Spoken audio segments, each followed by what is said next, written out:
Hi Ninth. As in the last video, we discussed all the concept. Last video was the final video about the concept of the chapter, isn't it? Through that video, we reached to the end of the chapter. That means we discussed all the concept together. Now the remaining part is to solve the problem. Okay. So the advantage of this chapter is, concept is very simple to learn, isn't it? And theorems are there, but proof is very simple to learn, isn't it? Proof is very important. You have to learn the proof also. When you learn a theorem, please no need to by heart the statement. Just try to understand the statement. That is enough, and you can explain the statement in your own words. But proof you should learn. That also you can write in your own words, but you should learn the proof. Are you following me? Okay. See, in mathematics, freedom is there. That means in your own words you can express the ideas, but it should be proper. Anyway, we discuss the proof, theorem, everything. And as I told you, today we are going to learn exercise. And let me tell you one thing here. I felt that in this chapter concept is very simple, as I told, but the problem is we need, while solving problem, we have to give that much of concentration and that much of energy on each problem. Then only we can solve each problem out. Okay, and please take the things in a very serious way. And I'm going to discuss exercise 9.2. So you can ask me, why sir you are leaving exercise 9.1? Why? Because the answer for that question is, exercise 9.1 is very simple. Unnecessarily this NCERT included that exercise, so I'm going to avoid that exercise. Let me start from exercise 9.2, and please watch the video, learn problem, practice each question twice, and then in that way you have to proceed your learning. Okay, see, I'm going to start from exercise 9.2. First question. What you have to do is, you just read the question. Now you can pause the video, take page number 159, and exercise 9.2 first question. You just read that and try to understand the meaning of the question. Okay, in the question it is given that ABCD is a parallelogram. First given thing is, in the question it is given that ABCD is a parallelogram. That means ABCD is a parallelogram, because the opposite sides are. Why it is a parallelogram? Since it is a parallelogram, AB should be parallel to DC and AD should be parallel to BC. We know that. And one more thing is given in this figure. AE is perpendicular to DC. In the figure it is given that, it is given in the question that AE is perpendicular to DC. That means AE is perpendicular to DC. What is the meaning of that? AE is perpendicular to DC means angle between AE and DC should be 90 degree. In the question it is given that AE is perpendicular to DC. That means angle between the line AE and DC is 90. Okay. AE is straight to DC. That is the meaning. And one more thing is given. CF is perpendicular to AD. See, CF is perpendicular to AD. That means angle between CF and AD also 90 degree. See, that's a marked. This marking stands for it is 90 degree. That means CF is straight to AD, or angle between CF and AD is 90 degree. That is the meaning of perpendicular. And few more information is given. The measure of AB is given as 60. Measure of AE is given as 8. And the measurement of measurement of CF is given. See, measurement of CF is given as 10. Okay. And we have to calculate the value of AD. This is the side I have to calculate. Which all sides are given? AB is given, A is given, CF is given. We need to calculate AD. Okay, that is the question. Okay. If it is 16, of course, this will be what? 16. Why? Because in parallelogram, opposite sides are equal. Isn't it? So we can write that AB and DC should be equal. Both should be 16 each, because it is given that already it is 16. Then DC also automatically will be 16. Why? Because in a parallelogram opposite sides are equal. Opposite sides are equal in a parallelogram. Opposite sides are equal in a parallelogram. Okay. Then, is there any measurement of BC is given in the question? No. If BC is given, we can easily calculate AD. Actually, here the question is to calculate AD. If BC is given, BC is nothing but AD. Why? Because opposite sides are equal, but BC is not given. So what you have to do is, I'm going to do, listen well, I'm going to do I'm going to calculate area of parallelogram ABCD. What I'm going to calculate? I'm going to calculate area of parallelogram ABCD. So you can ask me, why sir we are calculating this area of parallelogram? Because in the question there is no information, or there is no question to calculate area of parallelogram. Then what is the need of calculating area of parallelogram? Wait, you will get understood in the after few steps. You will get understood why I am calculating area of parallelogram. You may think it is unnecessary, but it is necessary. Just calculate area of parallelogram. How you can calculate area of parallelogram ABCD? The formula is base into height. This time, since the formula is base into height, I am going to consider base as DC. Any problem? I told you, you can consider any side as base, but height should be towards that base you are considering. If I consider DC as the base, that means instead of B, I am going to write DC, and the height should be towards that base. So if you are considering base as DC, then this H should be towards that DC. That means if you are considering DC as the base, height should be towards that base you are considering. Since we consider DC as the base, height should be towards that. Then which will be the height? See, A, because A is a height towards base DC, no? See, you may understood that DC is the base I consider. Then height should be towards that. So this is already given. This is height. Can you consider this line as height? Yes. Why? Because this is perpendicular. This is forming 90 degree. This is straight. So you can consider this as height. That means you can consider AE as the height, because AE is the height towards DC. Okay. I consider DC as the base. Then height should be towards that. I can consider it as AE. Now what is DC? DC is given as 16. Not given. We understood that that is 16. And what is AE? AE is already given. What is that? 8. A is nothing but 8. So this will give you area of parallelogram ABCD. That means this is nothing but area of parallelogram ABCD. So area of parallelogram ABCD is nothing but 16 into 8. You may understood. Let it be your first equation. Let it be your first equation. Okay. Now again I am going to calculate area of parallelogram ABCD. Then you can ask me, why sir? You already got the area now, sir. Then what is the need of calculating again the same thing? You will get understood in the after few steps. Again I am going to calculate area of parallelogram ABCD by using the formula B into H. But this time I am going to consider another base. This time I am going to consider AD as the base. Are you following me? So can you consider AD as the base? Of course, I told you, no, you can consider any side as the base, but height should be towards that. That means if you consider AD as the base, that means AD I consider as the base. That means this side I consider as the base. Then height should be towards that. So which is the height towards the base? AD. If you consider AD as the base, which is the height towards that? CF is the height towards that, isn't it? So instead of height you can write what? CF. And what is AD? AD is not given. So write as it is. What is CF? CF is given. CF is given. What is that? 10. CF is given as 10. Let it be a second equation. Okay. Now you just compare your first equation and your second equation. You know one thing. Let me tell you one thing. If A is equal to B is the first equation, and if A is equal to C is the second equation, which are the suppose if you have two equations like A is equal to B and A is equal to C as first and second equation, what is the specialty of this first and second equation? In this both equation, LHS or left hand side is same. See, left hand side is both are A, right hand side is different. If left hand side is equal in two different equation, then right hand side also should be equal. That means if A is equal to B and A is equal to C, that implies B should be equal to C. B should be equal to C. Why? Because these are two equations. In both equation, LHS or left hand side is equal. In both equation, left hand side is equal. Then right hand side also should be equal. That means B should be equal to C. Why? Because LHS is equal. Okay. So now you just consider both this first equation and second equation. In first and second, LHS side is equal. No, both are area of parallelogram ABCD. No. So we can equate the RHS side also. Which are the RHS side? 16 into 8 is the first RHS side, equal to second RHS side is AD into 10. Okay. So how we got this?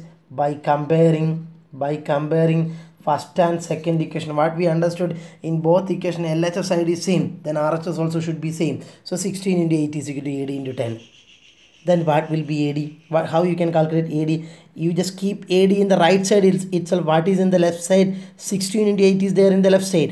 AD you can keep it there in the right side and take this into 10 to left side. So it become divided by 10. So what is AD now? AD is nothing but 16 into 8 by 10. How you can calculate this? You can reduce. Can you reduce 16 and 10? Of course I can reduce by 2. So in 16 how many to 8? In 10 how many to 5? Can you now the answer AD will be 8 into 8 is 64. 64 by 5 centimeter will be the measure of AD. Now you will get understood what is the why I used to calculate area. So what I did, I calculated area of triangle of parallelogram ABCD by using the formula. I calculated area of parallelogram ABCD by using the formula B into H, but this time I consider the base as DC and height towards that. In that way I calculated. I kept as first equation. Then again I am going to calculate the same thing, area of parallelogram ABCD, by using the same formula B into H, but this time I changed the base. Are you following me? Now you just see the first and second equation. LHS is same. Then it is a time to compare RHS. Comparing RHS, in that way we will get the value of AD. This is the only way to get the value of AD. So this is the solution. അപ്പോൾ നിങ്ങൾക്ക് sir ഇത് എന്തുകൊണ്ടാണ് ഇങ്ങനെ ചെറിയ സംശയമുള്ള പിള്ളേരോട് പറയുകയാണ്, ഞാൻ ആദ്യം ഇങ്ങനെ ഏരിയ കണ്ടുപിടിച്ചു, രണ്ടാമത് വീണ്ടും ഏരിയ കണ്ടുപിടിക്കാനുള്ള കാരണം എന്താണെന്നറിയോ? എനിക്ക് കണ്ടുപിടിക്കേണ്ടത് AD ആണ്. അപ്പോൾ ADനെ ഉൾപ്പെടുത്തി ഞാൻ രണ്ടാമതൊരു ഏരിയയും കൂടെ കണ്ടുപിടിച്ചു. അപ്പോൾ രണ്ട് ഇക്വേഷൻ കിട്ടി. അതിനുശേഷം LHS സെയിം ആയതുകൊണ്ട് RHS കമ്പയർ ചെയ്തു. Okay, answer is 64 by 5. Let me remind you one thing. You know, this question comes under this question comes under the chapter areas of parallelograms and triangle, and since it is a pure geometry chapter, in order to solve problem is little bit boring. You may feel some little bit boring to solve out problems in geometry. This chapter is a geometrical chapter because it deals about some geometry, areas of parallelograms and triangles. So in order to solve out problems, you may think that, you may feel that it is a little bit boring, it is a little bit difficult. Do not think like that. Once you feel like that, you know, more problems are waiting for us. So don't do. So please solve this problem. Consider this problem as an interesting problem, and you just try to practice the same questions again and again. Then you will thorough with this method. You will get thorough with this. Okay, and please do that. Okay, let me remind you once again, don't feel bad or don't feel a little kind of boring and all while solving this kind of question, because in front of us there is no other way. We have to learn this chapter anyway. Okay, so let me go to the next question. So now let me go to exercise 9.2 second question. Here second question, it says that if E, F, G, H, if E, F, G and H are respectively the if E, F, G and H are respectively the midpoints of the sides of the parallelogram ABCD, show that area of EFGH is equal to 1/2 into area of ABCD. Okay, so the figure is not given according to the question. We have to draw figure ourselves. Okay, so how we can draw the figure? It is given that E, F, G, H are the respectively the midpoints of the sides of a parallelogram ABCD. Anyway, parallelogram ABCD is there, no? Parallelogram ABCD is there, no? So let us draw a parallelogram ABCD first. So I told you according to the question we have to draw the figure. So since the parallelogram, it represents about a parallelogram ABCD, let me draw that parallelogram ABCD first. See, I have drawn the parallelogram ABCD. ABCD is a parallelogram now. Then what is the next information given? In the question it is given that E, F, G, H are respectively the midpoints of the sides of the parallelogram ABCD. That means E, F, G, H are the midpoints of the sides of the parallelogram. So AB is the first side, BC is the second side, CD is the third side, and AD is the fourth side of the parallelogram. And according to the question, it is given that E, F, G, H are the midpoints of the sides. So these are the sides. That means E is the midpoint of this side and F is the midpoint of this side. You know what is the midpoint? Middle point. E, F, G is the midpoint of this side and it is the midpoint of this side. EFGH are the midpoints of the sides of the parallelogram. You may understood. After that, you just try to join EF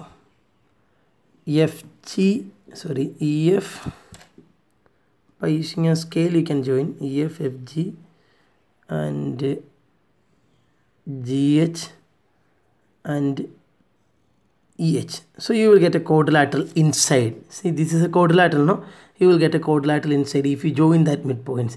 Then what I have to show? I have to show that area of EFGH. That means I have to show that area of this quadrilateral inside. Can you say it is a parallelogram? We don't know whether it is a parallelogram or not. Can you say it is a rectangle? We don't know whether it is anything. So we know that it is a quadrilateral. So we have to prove that area of EFGH. Area of EFGH means area of EFGH. That means area of the quadrilateral inside will be half of area of ABCD. That means we have to show that area of this portion will be half of the area of the entire big parallelogram. We have to show that area of this small quadrilateral will be half of the area of the parallelogram ABCD.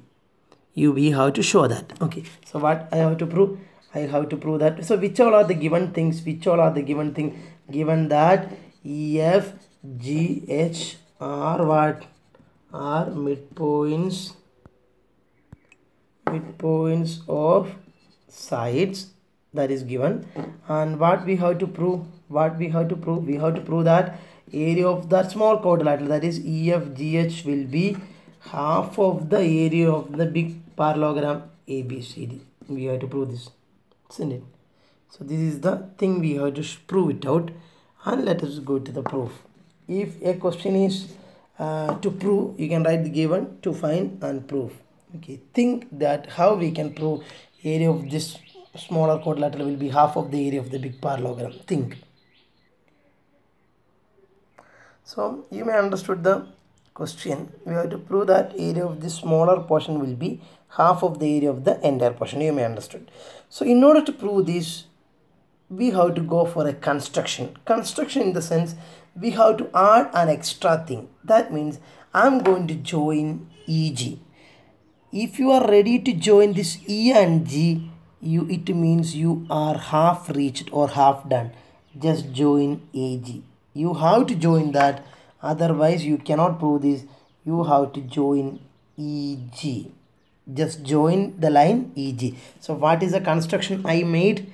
You can write it as a construction because I constructed it as an extra thing. Construction. What I made construction? Join EG. What? Join EG.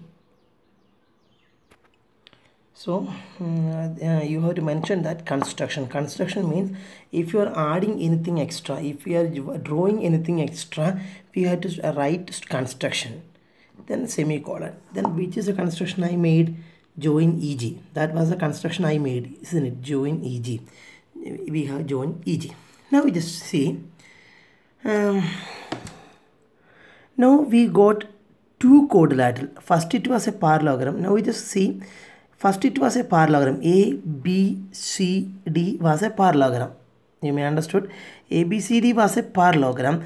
When I join EG, that big parallelogram separate into two smaller quadrilateral. See, A, E, G, D is the first quadrilateral and E, B, C, G is the second quadrilateral. I repeat, A, B, C, D was the first parallelogram. ABCD was the first parallelogram. ABCD was the first parallelogram. Since I join EG, that big parallelogram split into smaller quadrilateral. Which is the first small quadrilateral? AEGD. And which is second small quadrilateral? EBCG. Okay, you may understood it. Now we just see. Can you say that smaller quadrilaterals are parallelogram? Yes. This is a parallelogram and this is also a parallelogram. Why? Because you know DC and AB are parallel, no? What? DC and AB are parallel. That implies, of course, DG and AE also will be parallel. Why? Because already DC and AB are parallel. DG is the part of DC and AE is the part of AB. If DC is parallel to AB, of course DG and AE are parallel. Are you following me? And G and E are the midpoints of the parallel lines. If you are joining the midpoints of the parallel line, that line should be the parallel to the remaining side. That means, in short, leave it all. If you're feeling confusion, you just leave it all. It was a parallelogram, no? Is there any doubt? ABCD was a parallelogram. Is there any doubt in that? No. See, what construction I made? I join EG. Now the entire parallelogram split into smaller parallelogram. That implies if we join EG, we will split, or by that line EG, the entire parallelogram ABCD. The total parallelogram ABCD will split into the first parallelogram AEGD and the second parallelogram EBCG. The entire parallelogram split into smaller parallelogram. Okay. Now let me consider the first smaller parallelogram AEGD. Consider parallelogram AEGD. See, AEGD is the smaller parallelogram. AEGD is the smaller parallelogram. Consider that parallelogram. Forget about this portion. Think about this much portion only. This much portion. Okay. So we understood that this is a parallelogram now. Isn't it? We understood. And in that parallelogram, so I told you to forget about this portion. You just think about this portion only. And in this parallelogram, can you see a triangle? See, this is a triangle now. See, this is a triangle now, isn't it? What is the specialty of this parallelogram and this triangle? In this triangle and the parallelogram, I'm going to draw it separately, then you will get understood. See, let me draw it separately. A, E, G, D, H. Almost like this, isn't it? So this is a triangle and this is a parallelogram. What is the specialty of both? Both are sharing the same base. And both are in between the parallel lines. See, triangle and parallelogram are in between the parallel line AD and EG, no? Both parallelogram and triangles are sharing a common base and both are in between the same parallel lines. That means, can you apply that theorem here? Yes. If a triangle and a parallelogram with the same base and in between the same parallel lines, then the area of the triangle should be half of the area of the parallelogram. That means in parallelogram AEGD, what I can write? Area of triangle what? EHG. See, the name of the triangle is EHG. That will be half of area of that parallelogram AEGD. Why it is so? Area of triangle EHG is equal to half of area of AEGD. Why it is so? Because how we can write the reason? Because both are on the same base and between same parallels. You may understood. And let it be your first equation. So which is your first equation? Area of triangle EHG is equal to half of the area of the parallelogram AEGD. Okay. And similarly you just consider this parallelogram. Which parallelogram? The remaining parallelogram. Which is the name of the parallelogram? EBCG. So consider the parallelogram EBCG now. Consider the parallelogram EBCG. Consider the parallelogram EBCG. In that parallelogram, can you see a triangle? Yes. What is the specialty of that parallelogram and triangle? Both are on the same base and between the same parallel lines. Let me draw it separately, then you will get understood. Let me draw that portion separately. Almost like this. E, B, C, G, and triangle is there. What is the specialty of this triangle and that parallelogram? Both are sharing the same base and both are in between the same parallel lines. That means area of this triangle should be half of the area of the parallelogram by that theorem, isn't it? So in this triangle also similarly we can write what area of triangle EFG. The name of the triangle is EFG will be half of the area of which parallelogram? EBCG. In bracket you can mention the reason. Why? Because both are sharing the same base and between the same parallel lines. Let it be a second equation. Now we got the first equation and now I got the second equation. So we got two equations now. Okay, so let me revise once again how we can prove. First of all, you have to go for a construction. Just join EG. That is the first construction. So after joining EG, the entire parallelogram ABCD will split into smaller parallelogram EAE. This is the first smaller parallelogram and this is the second smaller parallelogram. And you just think about this parallelogram. In this parallelogram, a triangle also you can see, and both are sharing the same base and between the same parallel lines. There we can use the theorem, area of the triangle will be half of the area of the parallelogram. Here also similarly we can write that area of this triangle will be half of the area of the parallelogram. Why? Because in each parallelogram, if you consider this parallelogram, in this parallelogram you can see a triangle. That triangle and that parallelogram shares a common base and both are in between the same parallel lines. So that's why I can write like this: area of the triangle is equal to half of the area of parallelogram. Here also same area of that triangle is equal to half of the area of the parallelogram. So let it be a first and second equation and keep it there. I think still you are feeling some confusion, so that's why I'm going to explain the problem once again. Up to that two equations. Let me explain that once again. Here this is the figure. Actually ABCD was a parallelogram and EFGH are the midpoints of the sides of the parallelogram. When you join EFGH, you will get a small quadrilateral inside that. What we have to show, area of this small quadrilateral will be half of the area of the parallelogram. You may understood.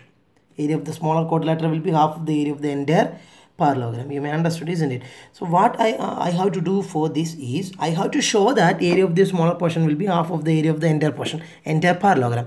So in order to prove that, I have to go for a construction. The construction is just join EG. This is the first construction. Just join EG. Now we just think separately. This is the first portion and this is the second portion. If you want, you can draw it separately. First portion separately and second portion separately. So this is the first portion. See. And this is the second portion. If you can draw it separately for better understanding. See, A, E, G, D. You know why I am explaining once again? It's for you. So listen well. And this is E, B, C, G. And here in between a triangle is there. See, you can understand that. It was a single figure I drawn part by part. That much only. Okay. Now we just see in the first case. Can you use any theorem here? Yes, of course. Why? Because this is a triangle and this is a parallelogram. Both are standing on the same base EG and both are in between the same parallel lines. That means area of the triangle should be half of the parallelogram. We already discussed that type of a theorem. That means area of triangle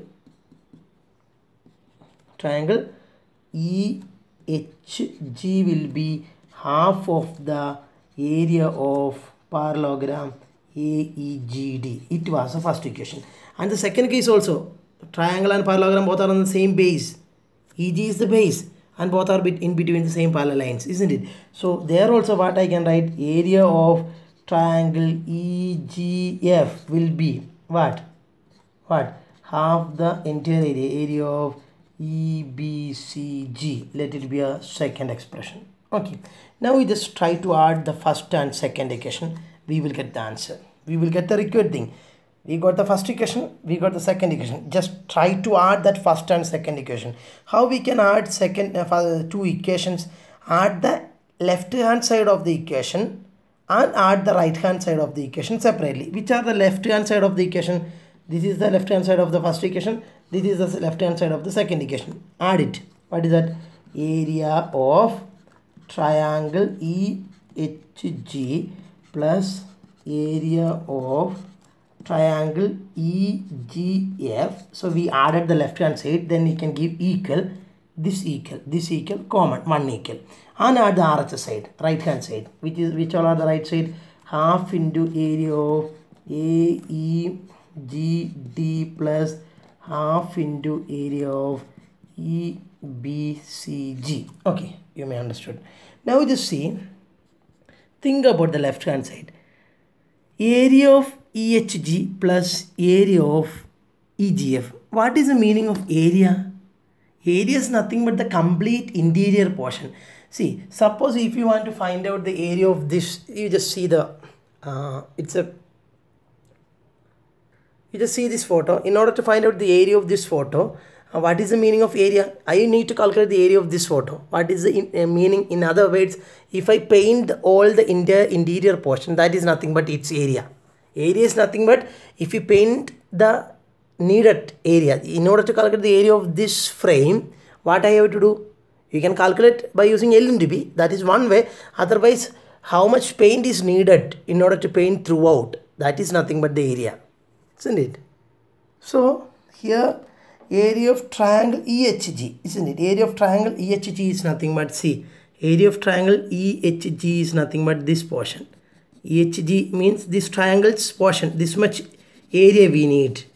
You may understood. Okay, so area of EHG is over. Then plus area of EGF. With this we have to add what? Area of EGF. That means area of EGF means this is the portion, no? We have to add this portion. When you add this area and this area, we will get the total area of EFGH, no? Isn't it? So instead of area of this plus area of this, what I can write? I can write in a single word, area of EFGH. You may understood, because when I calculate the area of both the triangles separately, we will get the total area of that smaller quadrilateral inside. Okay, so when you add LHS side, you will get this. You may understood, is equal to. Now just see half area of AGD plus half area of EBCG. So since half is common, just take outside. Then what will remain? Half is common in both terms, isn't it? Just take half outside. What will remain? Area of AEGD plus area of EBCG, isn't it? Just take half outside, that much only. So it is nothing but half into, what is this? What is the area of AEGD? Area of AEGD means AEGD, this much portion. See, this is area of AEGD plus area of EBCG. Area of EBCG means this total portion. See, EBCG total portion. When you add both area, what we will get? Area of the total parallelogram ABCD, isn't it? So we will get the area of ABCD. When you add that both areas separately, we will get the area of ABCD. Hence the proof, no? What we are supposed to prove? You just see what we are supposed to prove. Actually, see, this is the thing I have to prove. Area of EFGH is equal to half into area of ABCD. We proved. See, area of EFGH is equal to half into area of ABCD. Hence the proof.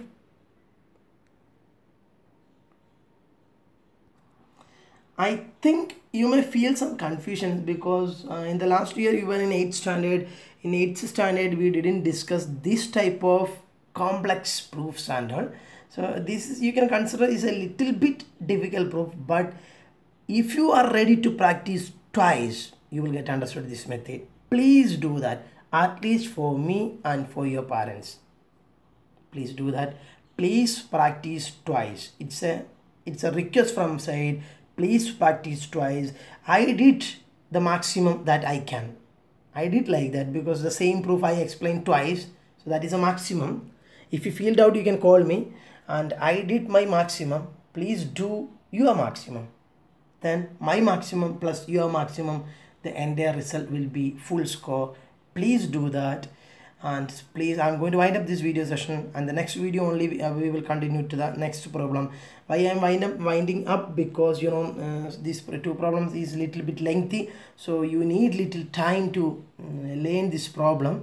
That's why I'm stopping the video session. And please spend much time today and please learn well.